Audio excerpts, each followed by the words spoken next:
दोस्तों, एक लड़की की शादी को 7 साल का अरसा बीत गया, मगर वो औलाद की नेमत से महरूम थी। इसके खानदान और दोस्तों में जितनी भी इसके साथ की लड़कियां थीं, वो सब कोई 2 और कोई 3 और कोई 4 बच्चों की मां बन चुकी थी। इस लड़की की बहुत हसरत थी कि अल्लाह इसकी गोद भी भर दें।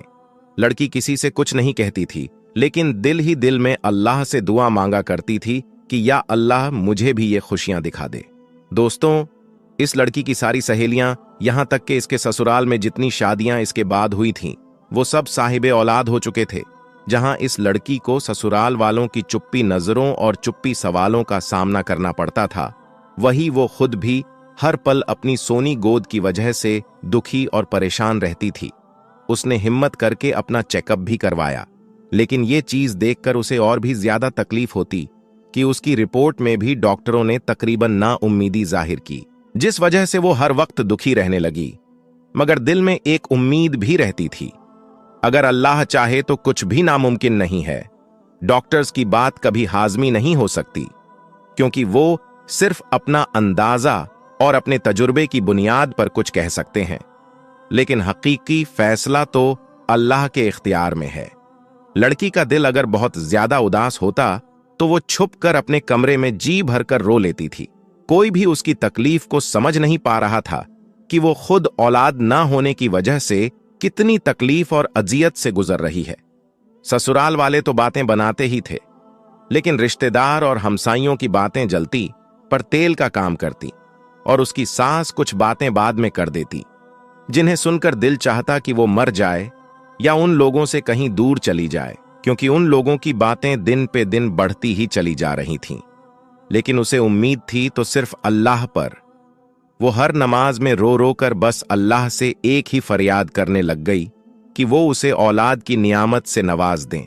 जैसे जैसे लोगों के ताने बढ़ रहे थे, उसी तरह उसकी इबादत भी बढ़ रही थी। वो बस अल्लाह की रहमत की आस में थी कि कब उसकी दुआ कबूलियत के दर्जे पर फायज होती है। वक्त गुजरने के साथ साथ जब उसकी देवरानी के यहां बच्चे ने जन्म लिया, तो उसकी सास के तानों में और भी शिद्दत आ गई कि तू तो बांझ है, मेरा बेटा बे औलाद ही रहेगा। आखिर मेरे बेटे का कसूर क्या है जो उसे ये बांझ पल्ले पड़ गई। एक दिन वो अपने देवर के बच्चे को गोद में लेकर प्यार कर रही थी। ना जाने उसके दिल को क्या हुआ कि वो बच्चे को वहीं लिटाकर अपने कमरे में आई और ऐसा रोई कि सब घर वाले जमा हो गए।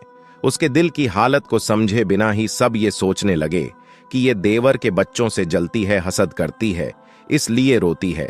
मगर उन जाहिलों को कौन समझाता कि अल्लाह ताला ने तो उसको ऐसा दिल दिया ही नहीं जो किसी से जलने वाला हो।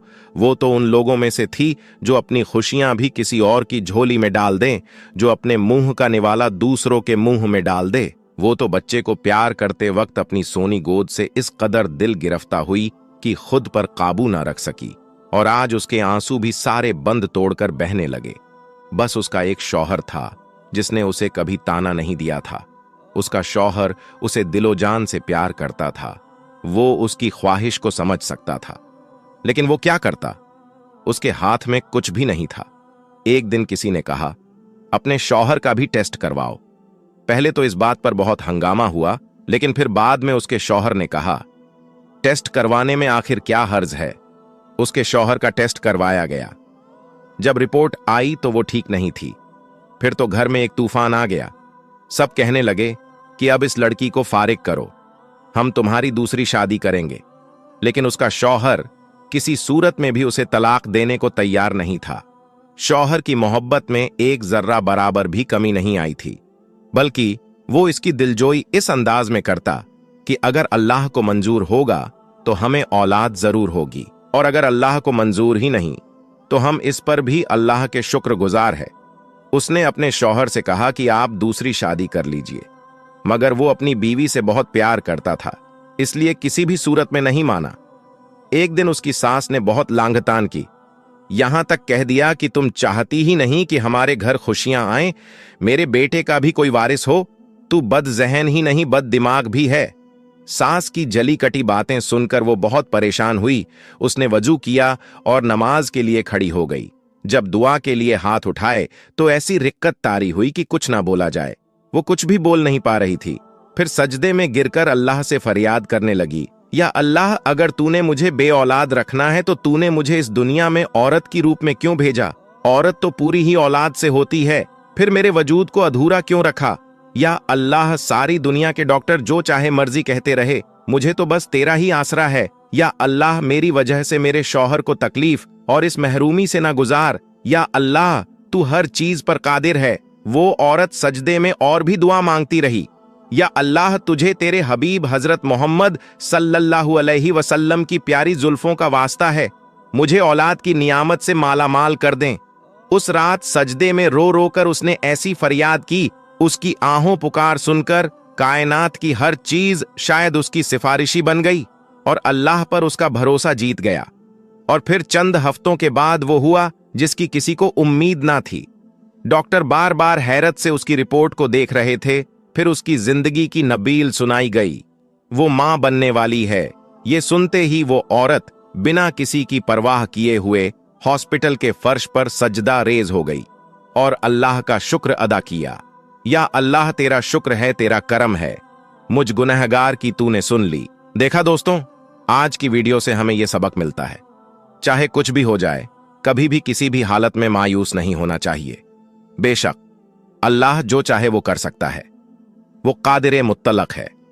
लोग कुछ भी कहे, बस अल्लाह ताला पर मुकम्मल भरोसा रखें। न कभी किसी का बुरा सोचे, न किसी का बुरा करें। दिल की जमीर को हमेशा पाक रखें। प्यारे दोस्तों, एक दूसरे के लिए दुआएं मांगना बहुत अच्छा और बेहतरीन अमल है, इसलिए एक दूसरे के लिए दुआएं मांगा करें। अल्लाह रब्बुल इज्जत की बारगाह में हम दुआ करते हैं, हमारे वो भाई और वो बहनें जो बे औलाद है, अल्लाह रब्बुल इज्जत सबको नेक औलाद की नेमत से नवाजे। अल्लाह ने जिन्हें बेटियां दी हैं उन्हें औलाद नगीना यानी बेटे अता फरमाए, और जिनको अल्लाह ने बेटे दिए, अल्लाह उनको खातूने जन्नत के सदके बेटियां अता करें। आमीन सुम्मा आमीन।